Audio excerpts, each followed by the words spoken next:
It's late, maybe around midnight, and you're staring at a mess of papers. Half-finished notes, random to-do lists, browser tabs are multiplying like bunny rabbits.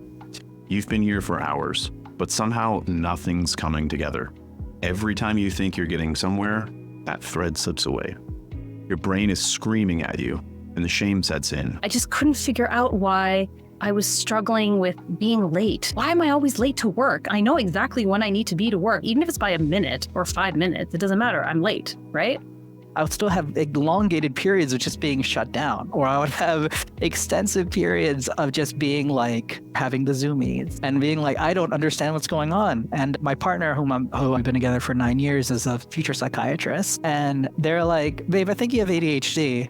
I didn't know I had ADHD. I always thought these little behaviors and habits I had were just personality traits or things that were wrong with me. It's definitely like, what's wrong with me? Why can't I just be on time, stay tidy without thinking about it? Why can't I start things early and not procrastinate? I didn't know I had ADHD. I struggled in school really, really badly, but I never knew why. I never knew what the problem was, so I just blamed myself. This isn't laziness, a lack of motivation, or that you just need to try harder.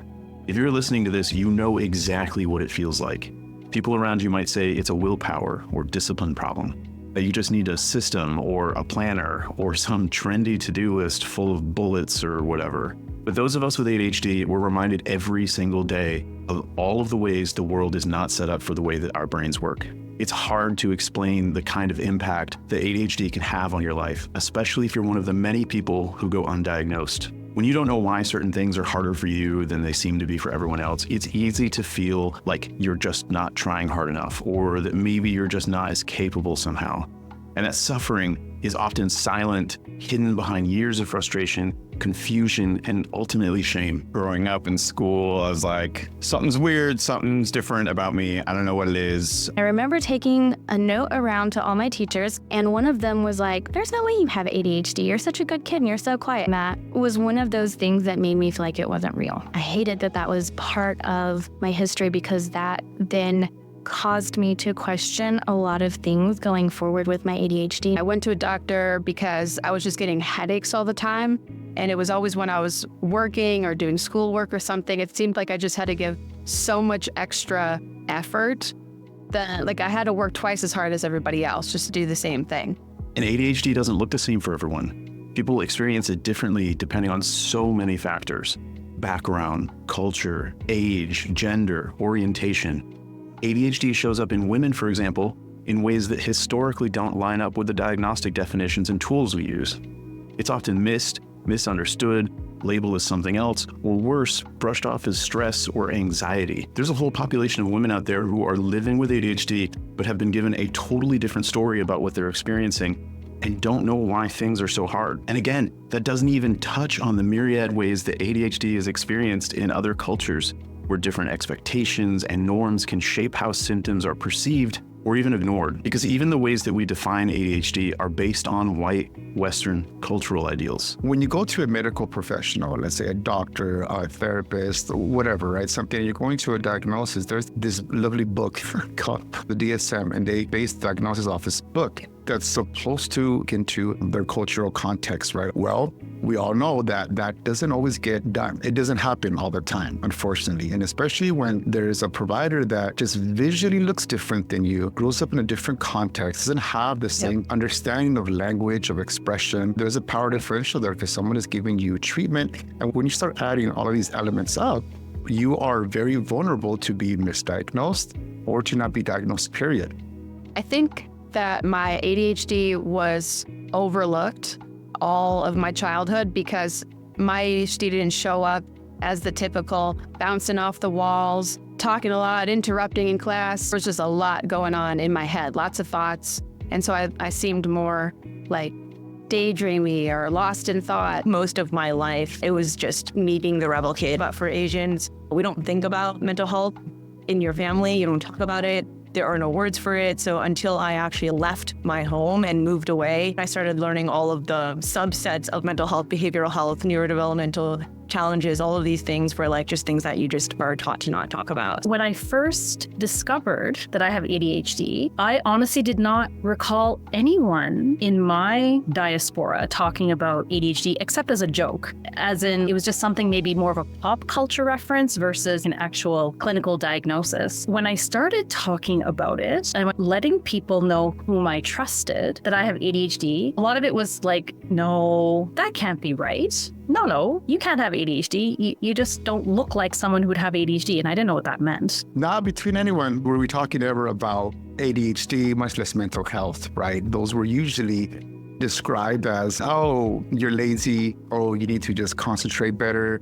What's going on? No understanding. Definitely no compassion. I also myself didn't know anything about it growing up. My parents were refugees from Vietnam who immigrated to Southern California, and we grew up poor. So my parents focused on survival and assimilation. There wasn't much room to address any sort of neurodivergence. It wasn't until college that I started to learn about these topics, and later through raising my autistic and ADHD children that I began to see similar characteristics in myself and led to seeking a diagnosis, which further validated all the experiences and questions that I had growing up.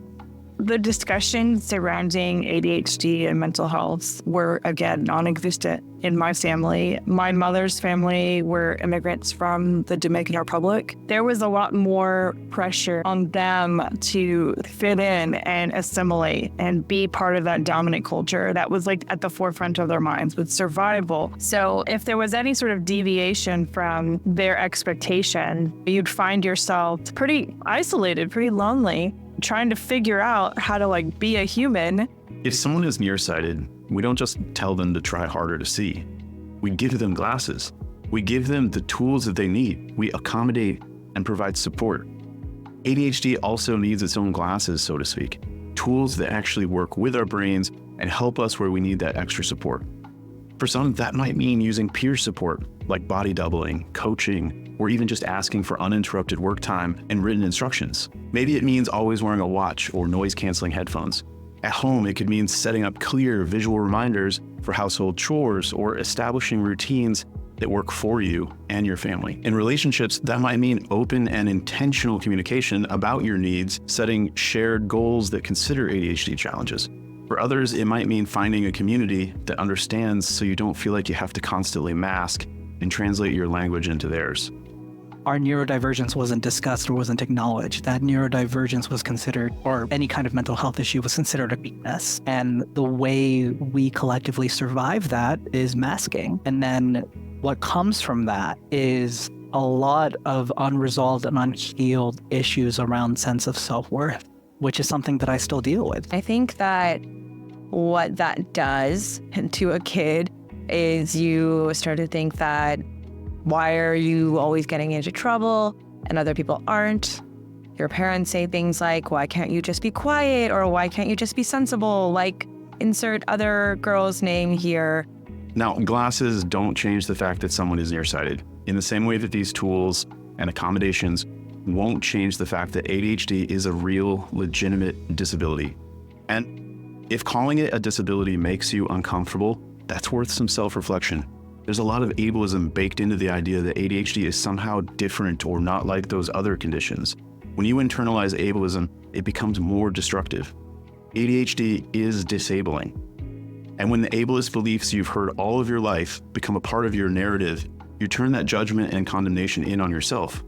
Ableism is always bad, but it's at its worst when it's being used by someone who knows all of your weaknesses. You.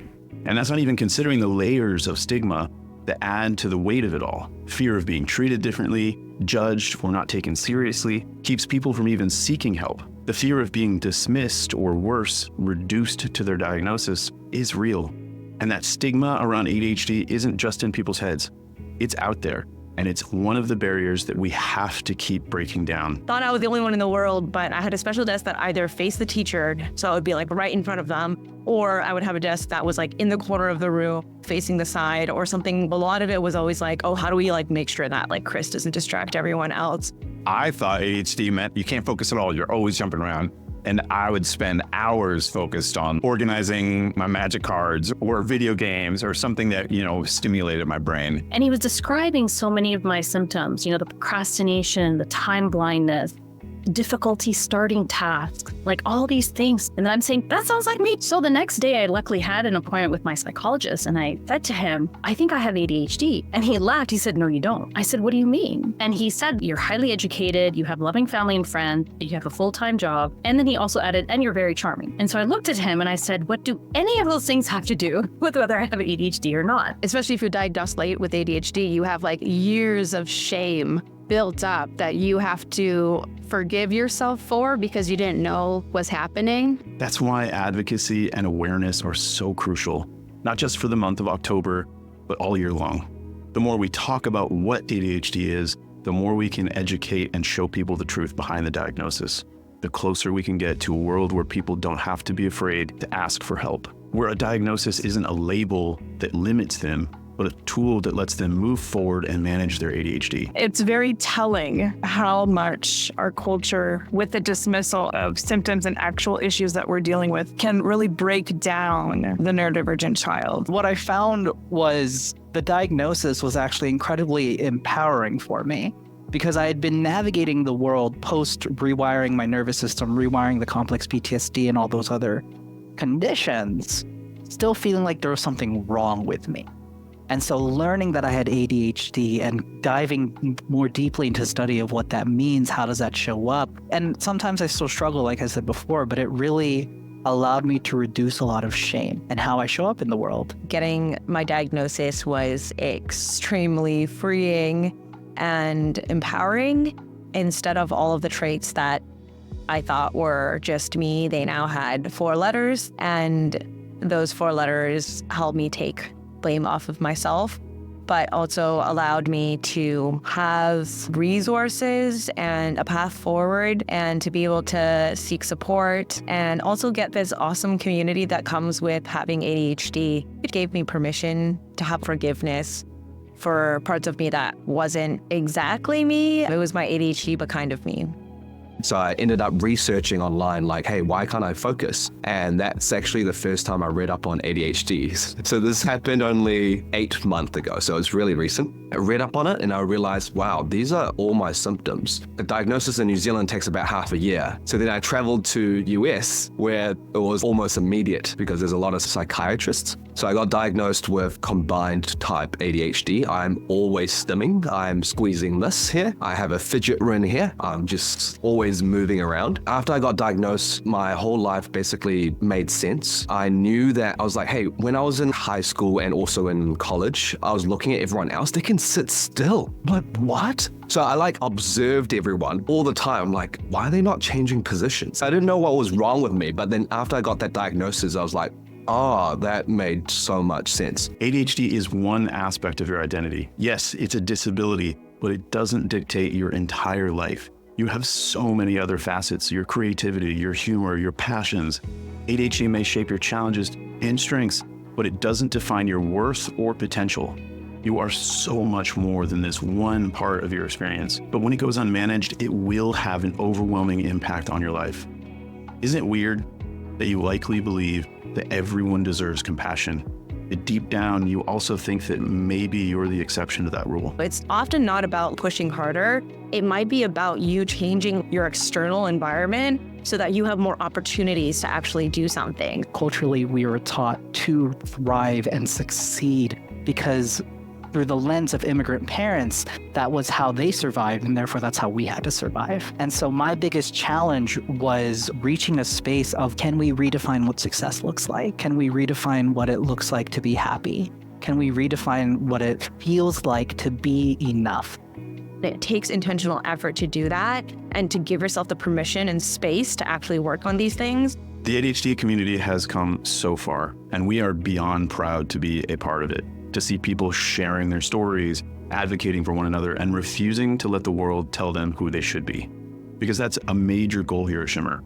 And what we're pushing for with this podcast, creating a space where ADHD isn't something to be hidden, but something to be understood and embraced. There's a whole community out here. People who know exactly what it feels like to sit there with 100 tabs open, a collection of empty planners, and feeling like you're lost in the weeds. And we're rooting for you.